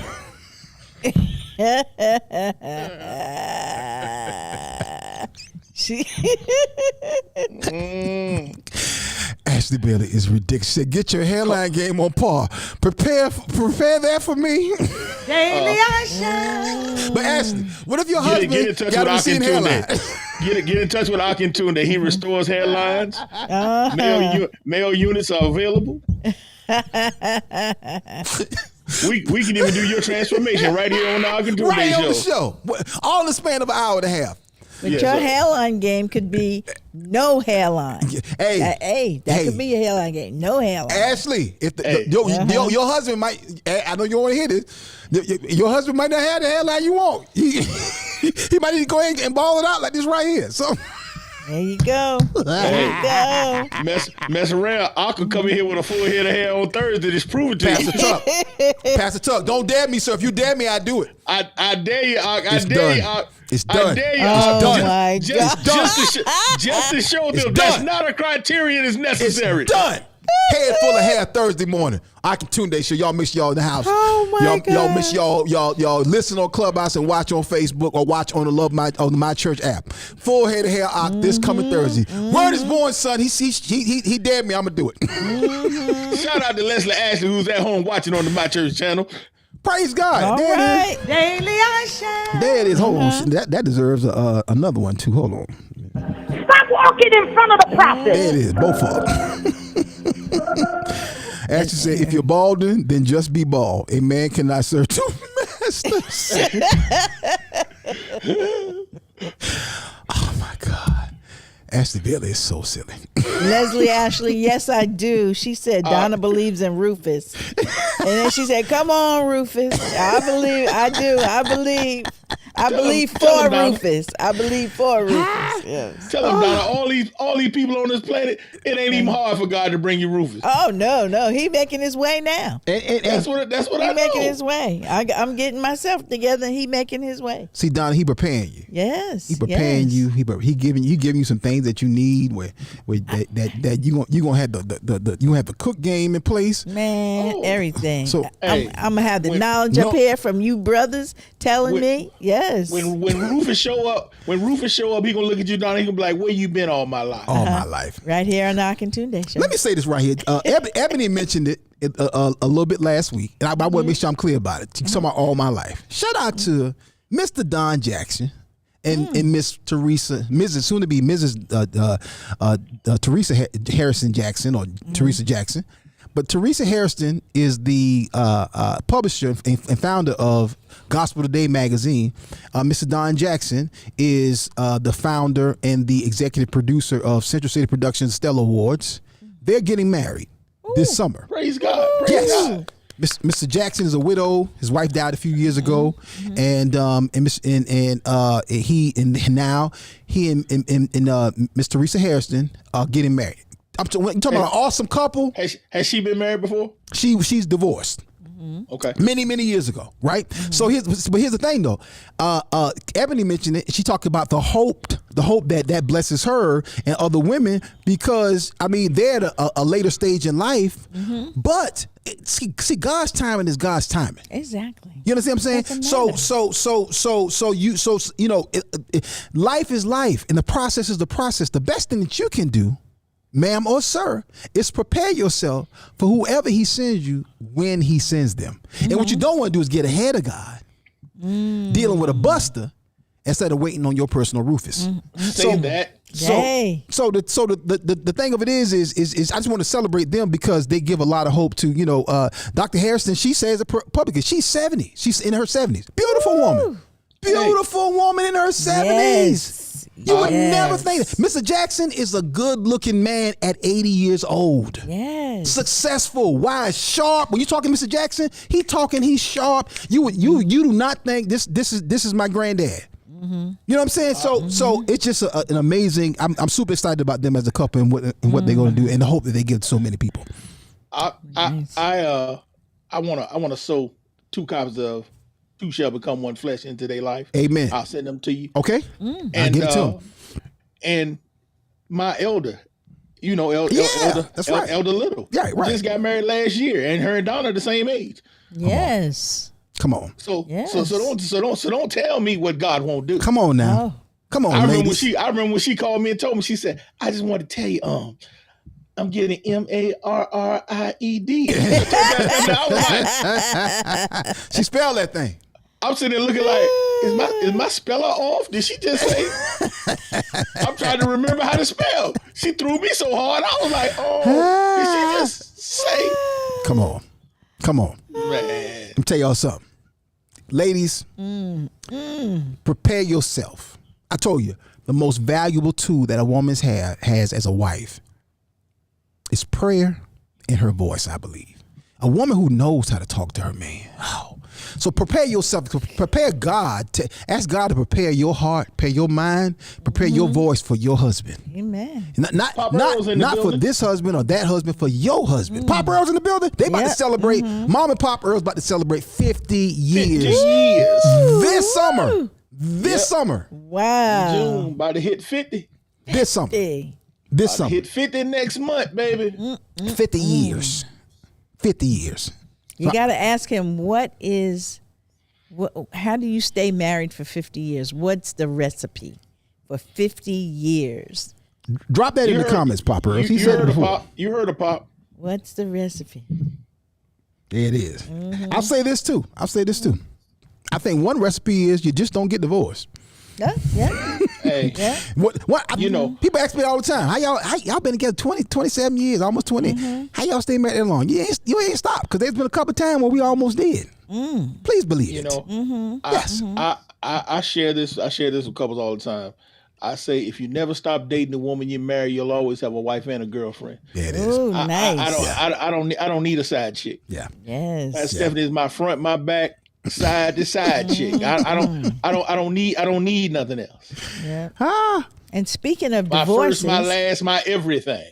There it is. yes. Speaking of divorces, some of the we gonna hit my list. There we go. Some of the things in divorce, some of the main reasons that people get divorced have been, and not necessarily in order, but the first one is the number one, finances.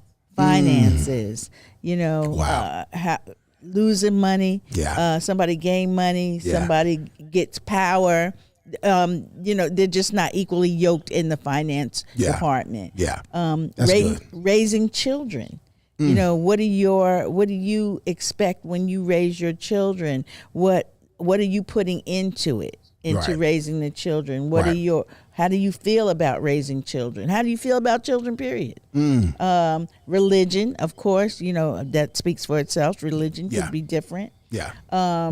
Communication, lack of communication as it develops over time. You just feel like you just are not able to talk to each other because you're not on one accord. Right. Careers, going off into different careers in different areas, which could kind of separate the family. If you're traveling a lot and your wife wants you home, and she might go out and have an affair, or he go on the road and have an affair, and that has a lot to do with divorces as well. Just not, and people are getting divorced for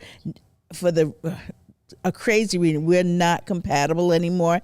I'm simply just not attracted to you anymore. Now, those are some of the things that that are reasons that people are using for divorce. Let's go back on those. So let's start. Sorry, your listeners, go backwards. Sure. So not compatible or not attracted to you anymore. Right. Again, that goes back to the whole thing we were talking about up top about choosing someone for superficial reasons, Right. Based on the outward appearance, and you're gonna leave the relationship because that woman doesn't look the way she did when y'all got married, when y'all got together, because she is sick, because she's put on weight, because she's not the same figure, the hourglass, whatever it was. Right. You're judging her or him based on that. He got a gut now. He got this now. He can't do this no more. He don't look the same. Oh, he ain't got no hair. All these things, man. What if God did us like that? We'd be in trouble. What if God judged us? Because we don't look, because we're not the same person we were at 28 now at 58. And it's not just by looks too. It's not just by looks. It's by the person changing or not changing, and you're not attracted to that person when you got married, who they become or who they failed to become. Wow. So that that definitely is one of the things that can lead to divorce. All of those things you just said really come down to one thing. And I think it's the number one cause of divorce at the end of the day. And that's the lack of preparation. Ooh, yes. Break that down. Compare that to in terms of marriage. The Bible says it this way. It says, "For which of you intending to build a tower sitteth not down first and counteth the cost, whether he has sufficient to finish it? Less happily after he had laid the foundation and is not able to finish, all that behold it begin to mock him." So basically, people are going into marriage and not having a full understanding of what marriage is and what it takes to maintain one. Exactly. And so when you go into something and you don't have the proper expectations, you don't have the proper qualifications, you don't have the proper preparation, it's doomed to fail from the start. Yes. And so there should be no surprise that marriages are failing because people don't have proper premarital counseling. They don't have proper counseling. They've not properly prepared themselves. They're going in with the wrong mentalities. They're going in with the wrong expectations. And all of these things come back down to, I came into this thing ill prepared. Come on, sir. And so that's why the Bible tells us from the start, we should not take this thing lightly. This is not something that should be done lightly. And we're doing these things lightly because this is not something that shall be done lightly. Society was built on this very thing. What? Everything in the world was built on this institution, and we're throwing it together like it's a straw house. And And one and way, then wonder why the enemy can huff and puff and blow it down. one way you don't allow your house to be blown down is by watching seer training that you can watch on the brand new My Church channel that is available right now on Roku, Apple TV, Amazon Fire TV. Some of you may be watching this right now on the My Church channel. Guess what? In addition to the Akintunde show, there are other programming that will help you and restore your marriage, help you instill, strengthen, help you to set a foundation if you desire to be married, help you to shape your mindset if you want to be a husband or a wife. Watch this right here. If you have an addiction issue, there's a great ministry, a great word that's there on the My Church channel to help you to overcome addiction, whether that's addiction to pornography, addiction to weed, addiction to alcohol, addiction to sex, addiction to food, whatever your issue is. There's a whole wealth of information, knowledge, and reinforcement power that will help you overcome that very thing. Make sure that you download the My Church channel. You can get it also at lovemychurch.org or on your smart TV, YouTube, Facebook, wherever you get your high quality entertainment, you can find the My Church channel. Hey family, stay right there. We're going to continue the conversation. We are going to come to y'all comments, and then we got another little thing we're going to do. Something else we got to do before we get up out of here. He ain't here today, but we still going to talk about it. Hey family, don't y'all move. This is the Akintunde Show. Looking for promotional products and apparel? Look no further than P&B Promotionals. Place your brand and logo on just about anything with P&B Promotionals. Over 800,000 products, caps, travel mugs, drawstring bags, water bottles, stadium cups, umbrellas, tote bags, and t-shirts. P&B Promotionals is a nationally certified advertising company. Log on to pbpromotionals.com and start your order now. pbpromotionals.com. Imprinting the best for less. At My Church, we help people get better by teaching them how the word works. And we want to make sure there is no excuse not to get the word. It's our goal to make all of our ministries accessible on every smartphone, tablet, PC, and television connected to the internet. So whether you're a man who needs some wisdom, a woman who needs some encouragement, or a couple who needs guidance, the My Church channel has just what you need. Simply search for the My Church channel on Roku, Fire Stick, or Apple TV, or visit mychurchchannel.org. You can also download the My Church on the Go app from Apple or Google Play App Store. Constantly on the move? Check out the Word at My Church podcast on your favorite podcast platform. Or simply download the Word at My Church skill on your Alexa-enabled device. But whatever you do, make sure to stay connected. See you soon. Stop walking in front of the prophet. Oh, yeah.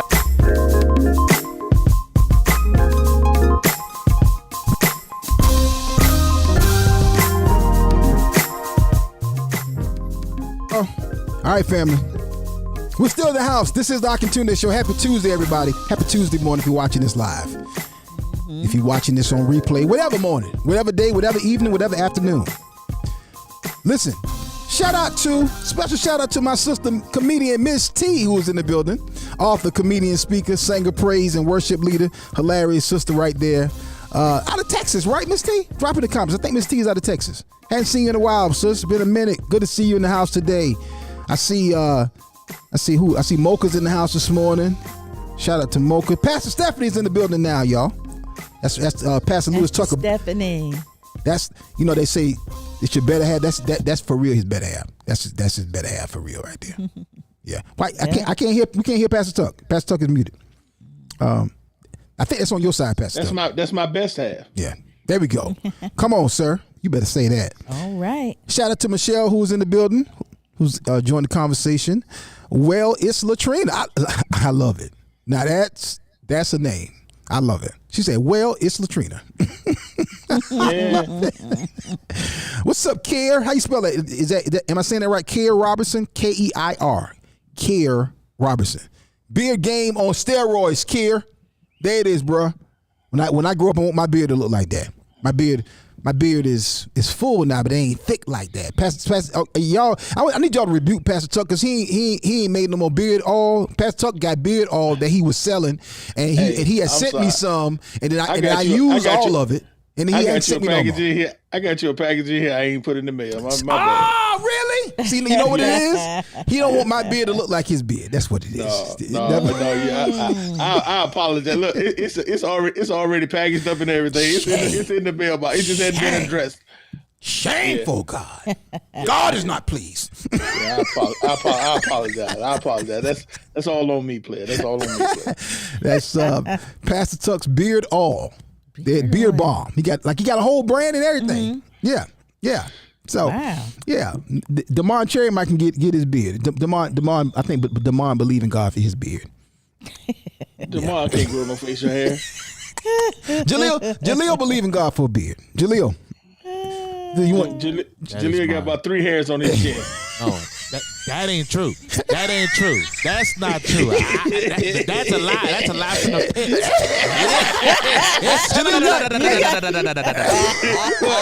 I rebuke you today in Jesus' name. I'll be safe. Yes. Speak a full beard and full beard. Call in full beard. When I get the beard bomber shit with you. That beat out as though they were. Jaleel got a full goatee now. You got a full goatee. I hear you, Jaleel. I hear you, Jaleel. Now Elijah still believes in God for his beard, and for a goatee and a good mustache. Tristan in there believing God for. Ain't got nothing. Tristan in there believing God for a dirty watch club right now.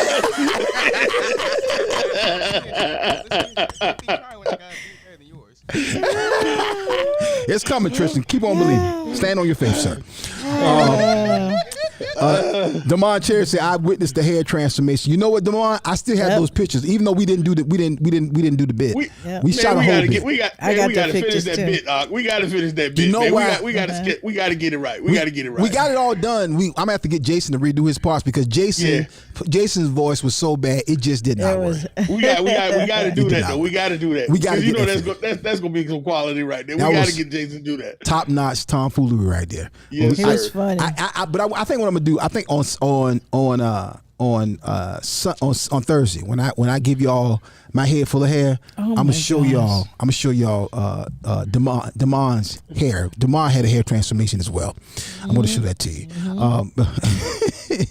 Damon said I got plenty of pics with a beard. My profile pic, I got a beard. But is it a full beard, Damon, or is it one that's left to be desired? He probably got one of them struggle beards. Yeah, struggle beard.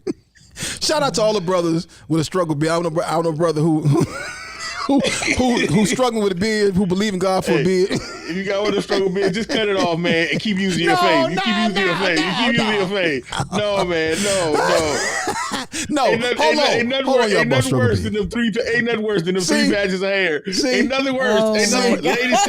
Ladies, tell them the truth, ladies. Tell them the truth, ladies. Pastor Tuck is beard shaming. Pastor Tuck beard shaming. Tell them the truth, ladies. Donna, go ahead and tell them the truth. Ain't nothing worse than that man that's trying to tell you you got these 3 patches of these. Thank you, Donna. Thank you, Donna. Donna co-signed it. Yes, just take it off. You know, but I'm just telling you what the ladies. I'm trying to tell you what the ladies won't tell you. She trying to spare your feelings, but you walking around here with these 3 patches of hair on the side of your face, talking about you got a beard. Donna like, no, shave that off and keep believing God till it comes. Yes, that's it. That's it. So Donna, and ladies too, you know, shave your beards too. Shave your beard. They're not desirable. I don't care. They're not desirable. Take the beards off, ladies. Take them off. I'm going to tell you, this was the craziest thing I've ever seen. This was the craziest thing I've ever seen. We was out somewhere, and it was a guy. And I mean, his head was as shiny as yours. And he had this one little swath. And I mean, it won't even hair. It looked like somebody took a paintbrush and just like He's struggling, holding on. He can't. I mean, not it won't even like a full like thick stroke. It looked like somebody just took a paintbrush and just accidentally said. And I was like, in the middle of your head, and so I'm like, bruh, if that's hair, why? Why are you holding on to that, bruh? Release it. Stop it. Stop it. He looked worse than Michael Kyle in that episode where he was taking them hair pills. He was like, bruh, you ain't never seen that episode of My Wife and Kids? No. And David Allen Greer was on there. He had this big afro because he had these pills. And Michael Kyle was bald head. Right. And he wanted, and so he started. Man, he had these sprigs of hair coming out of his head and all these, just like these little sprouts. Man, it was ridiculous. That is ignorance. Y'all, fellas, to the brothers with the struggle beard. I'm telling you like this right here. The struggle Let it go. is real. Hey, well, here's what I'm saying to you. If you got a game plan, meaning you growing it out, then you keep on growing it, keep on working it. Believe God. I know a lot of people have a struggle beard. Mike Goodwin had a struggle beard for a long time, but now Mike got a real beard. So it's patchy in some areas, but it's falling in. Look what God has done in Mike's beard life. Come on now. And if you're gonna do that, at least have the decency to go and get you some makeup pencil or something and pencil in the difference. Fill it in, do something. But don't be walking around with these 3 patches of hair on the side of your face talking about you got no beard. Because I'm telling you, the girls is laughing at you, bro. I'm just telling you the truth. They laughing at you. That's funny. Let me see what y'all saying in the comments about this whole line of unplanned conversation. Right? Let me see what y'all saying. Oh, Kimberly said, "and no shoe polish." Hilarious.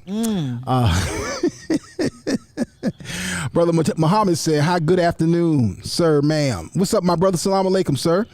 Let me say that right. Assalamu alaikum. Black folks say salam alaikum. Brother Leon said that was hilarious, Pastor Tuck. Oh, look at Leslie Ashley talking about tattoos. Yes, a lot of folks is tattooing. Tattooing their beards. Yeah. Or they're getting the Earl Shibe. Yeah. They're getting the Earl Shibe on there. Tell him go with the airbrush. Go see Brother Bobby. He'll Earl Shibe you one. If you're gonna do it, get the fibers. Get the hair fiber. The hair fibers at least they look better. The thing of it is though, with all that stuff, you touch the wrong thing, it's coming off. Now there's some that will stay on there. There's a couple that will stay on there. And if you get it's that the ladies got that little that super whole hairspray. You got, I mean, it takes a lot to maintain, but so you can get that super whole hairspray. It'll keep them on there, and it'll make it. You can make it work, fellas, if you want to go through the trouble. Otherwise, just shave it off and keep believing God, man. But I see his thing. Okay. His thing. Pastor Tuck is saying it from a position. Pastor Tuck had that same beard when he was 13. He grew that beard. He grew that beard when he was 13. He had it ever since. Pastor Tuck is a baby face under here. That's why y'all. If I shave this beard off, y'all will think I'm 30. That's why I keep this beard. Y'all will think Jaleel my big brother. I don't know about that. I'm telling you, if I shave my face right now, they will be like, Jaleel, is that your son? You got a childlike face. Wow. Got a childlike face. And Leslie said, "You are not fooling anyone." Leon said, "Put that Gorilla Glue with the hair fibers." Oh, that'll never come off. There you go. Yeah. There you go. Never coming off. And when you take the Gorilla Glue off, you're gonna take every piece of hair that you ever had and your skin along with it. The devil is a lie. Leslie said, "No, just don't do it." Get right. Brother Muhammad said, "How are you guys here?" We're doing good, sir. Glad to have you in the building. Sean, what's up? Sean said, Beijing the beard. Yeah. Beijing will work. But let me tell you something about Beijing. Beijing will come off. And Beijing is messy. I will say that to you. You will hug somebody with some Beijing on, and then you will see your beard and that, your hair color on their face when they back off, and you sitting there watching, you like, dog. She took a little bit of beard with her. She walking around with a little. She'll have some on this side. Little piece of blackface on her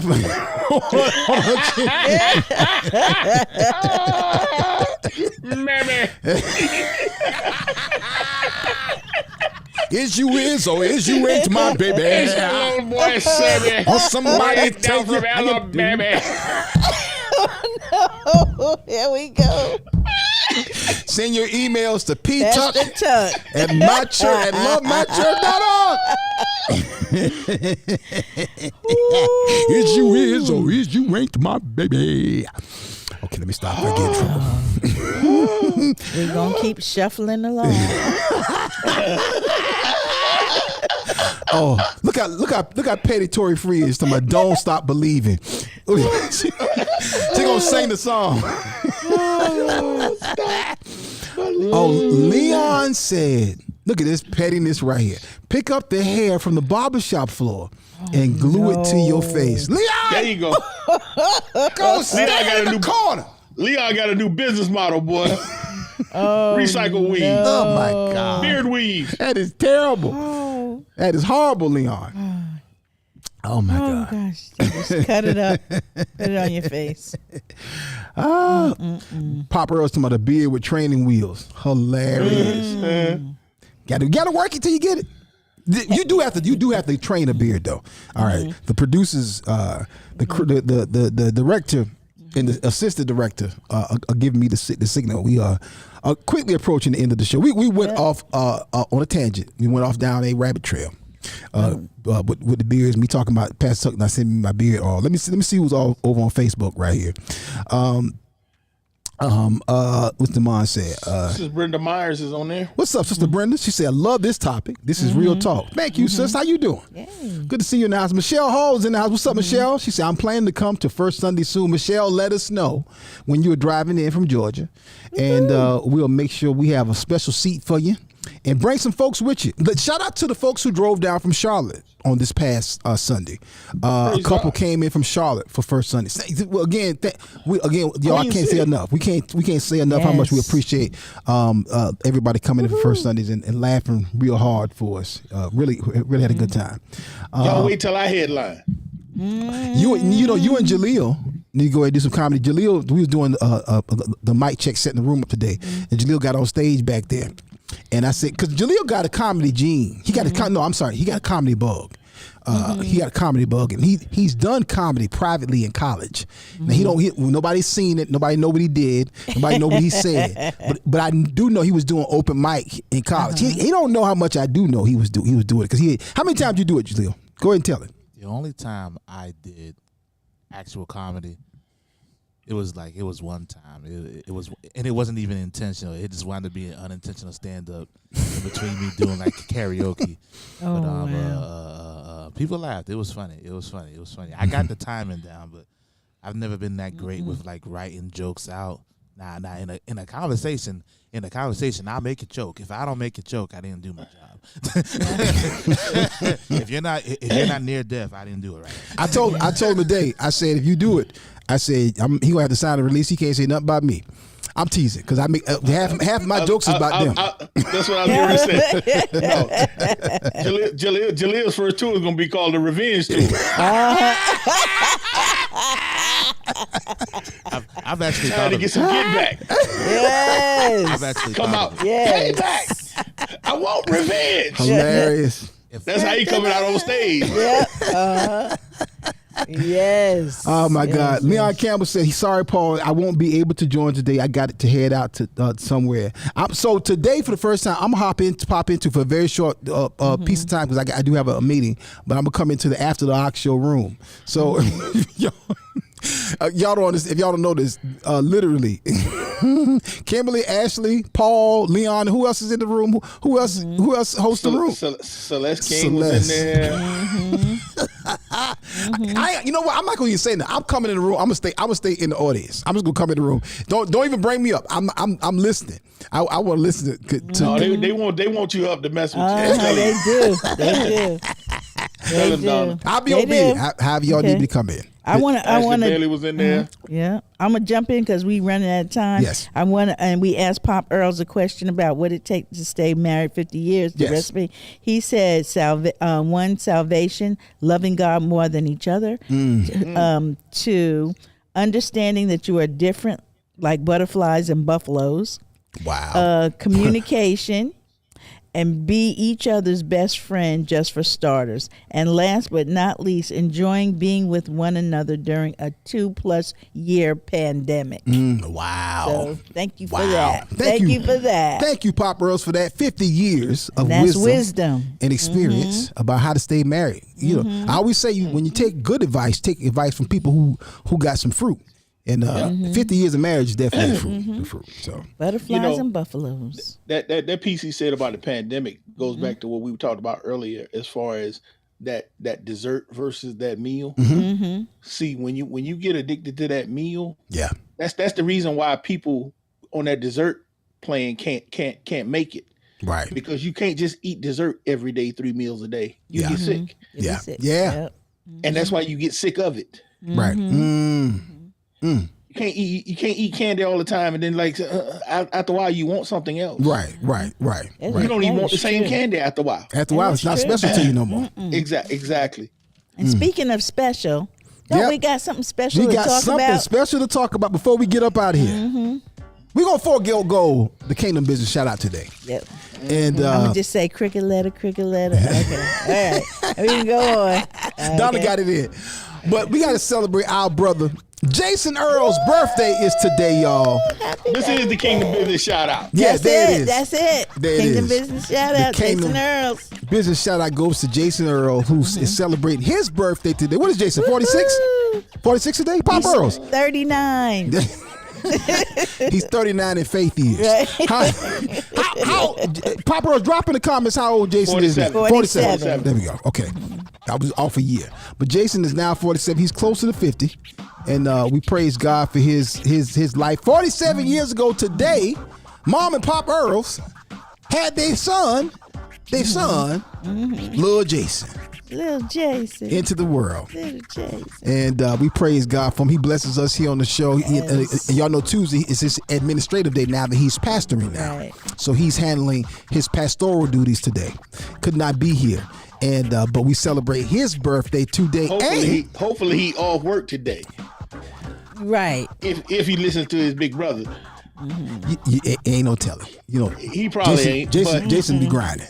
Yeah. Happy birthday, Jason. I also got to celebrate this one, Don and Pastor Tuck. Jason, Kids Beach Club won an award this past over the weekend down in Florida, one of the Christian Awards, Media Awards, and they won Best Series today over the weekend. So shout out to Kids Beach Club, which Jason is co-host that show, seen all over the world, and is growing and just literally is a phenomenal show that literally teaches children biblical teaching and in the word through television, through a kids television show, which is exactly what we need today, as opposed to all of the stuff that's out there now. I mean, you got Sesame Street. You can't even trust Sesame Street no doggone more because it's owned by Time Warner, HBO, and they're promoting the world's perspective and the world agenda. So you want to have your kids watching Kids Beach Club a whole lot more ever than you would want them watching Sesame Street today, because that ain't Sesame Street. The Electric Company, all them shows, man, that's something different. Not what they now. used to be. Not what they used to be. Agenda. Yep. So shout out to Jason Earls. Happy birthday, Jason. Happy birthday and congratulations, my brother. Congratulations. On winning your award, and just amazing, and just Jason is on a phenomenal trajectory. Super excited and happy for all that's happening for him and the whole Earls clan. He had all the children together. I saw also on social, the children were home this past weekend. He put up a dope video. He was sitting at his desk at church, and the kids were in the office along with one of their friends. So good to see the full Earls clan together. And it's always good when the kids come home. I know Pastor Tuck, you love it when both Courtney and Kai come home from school. Yep, both my babies will be here this weekend. There it is. Right. There it is. Papa Earl said he was born on Mother's Day, 1976. Bicentennial baby. Wow. Woo. Bicentennial baby. My brother's a bicentennial baby. I was just graduating. High school? Yep. Wow. Yep. 76. 76 was a good year. It was. It's a good year. Y'all, we got to get up out of here. We want to celebrate my brother. Right. And so Thursday, we'll continue the conversation. I know what happened. Donna's Donna Yeah, since Donna went to the wrong camera. went to the Carol's ceiling. like, that's enough. That's enough for you. That's enough for you and your beard. Boy, you never know, boy. I love it. I love technology. I love this show. Listen, you got to get up out of here, fam. We had a ball with y'all today. Listen, in closing, family, just make sure that you have the right attitude towards your spouse, towards your husband, towards your wife. Even if you haven't met them yet or not in a relationship yet, prepare yourself. I guarantee you God will bless you if you prepare yourself. Prepare yourself by faith. And see, here's the whole thing, y'all. Don't start buying into these narratives where it's all about me. I'm not saying it shouldn't be about you, but don't fall into these traps and these narratives. Pastor Chandler Bailey preached a great message on this past Sunday. Ironically, he was talking about those very things, about those blind spots. That was actually a part of his title. But he talked about how sometimes today we can be more focused on self-improvement as opposed to having a kingdom mindset in God's heart. And so you don't want to be the person who done watched all the YouTube channels and got all the life coaching, but you're not on the same platform, the same wavelength as God for your particular life. So just make sure that everything you're doing, everything you're hearing, everything you're seeing, that it lines up with the Word of God. Listen, we got to get up out of here and make sure you have the right attitude as we go through this day, through this week. Who knows what God is trying to do in your life, what He's preparing for you. So listen, we love y'all. We thank y'all. We appreciate y'all. We don't take it lightly at all. Donna, that second camera don't look bad at all, Donna. That's not bad at all. That's the backup camera. Not bad at all. Says Donna, what you got on your wrist? I have something very special. Yeah. Very special from Virginia, straight from Virginia. And these are, what do they call them, Pastor Tuck? What kind of beads do they call them? I don't know what they call the them. Pastor Stephanie picked those out. She did, and I want to thank her because I have this silver one says, I am enough. And we've got to all know that we're enough. Yeah. God gave us these hands in which to do His work. We are enough. Anything you need is inside of you. Come on now. Anything. And that's a lesson that I really had to learn. Anything I need, God has already put inside of me. He's already put the plan inside of me in which to do it. We just have to be able to listen to His voice and connect with Him so He can guide us to what we need to do and who we need to be in this world. There it is. Yes. Thank you, Pastor Stephanie. I love you. Show him again. Bling, Thank bling. you. Every time I come around the city, bling, bling. See this little charm down here? It says, I am enough. Donna, you know what you look like right now? What? You look like the Home Shopping Channel. Okay. Get them. Put it up again. Put it up again, Donna. Pastor Ray McQueen's daughter-in-law. Pastor Ray McQueen's daughter-in-law. That's her company. All really? Right. Yeah. It's a beautiful, beautiful. Ray Jr.'s daughter, wife. Oh, that's That's awesome. her company. Shout out to Pastor Ray and Pastor Sharon McQueen in Lynchburg, Virginia, y'all. That's awesome. Virginia. Thank you, Pastor Steph. I love them. And you will love them too. We've got listen. I just got this. They just told me that we only have 1,700 of those left. So if you're gonna call in and get those right now, you need to go ahead and get them right now. We have. I'm sorry. They just told me the white one just sold out. So we're out of the white one. See, you we waited only too long. have the blue. See, here we go. The blue. I'm sorry, Donna. The blue ones have just sold out, guys. Guys, we're so sorry. So sorry about those. So it was a great price for those. $62 for the set. $62 for the set, guys. $62. $62 for the set. No more white available. And can you get the close up? Can you get the close up of this? Do you see that? Can you get the close up? It says, I am enough. I am enough. Can you get that? That's beautiful, right? That's beautiful. I think we're going to do, Donna, is, and I just got this word from the booth. We're going to have those on Thursday when Suzanne Summers is on the show. Suzanne Summers is going to be here. With the Thigh Master. And we're going to get some more of those for you guys. So just come back. If you didn't get yours today, we'll have some more for you on Thursday right here on the Home Shopping Network. And we have Whopper Choppers on sale.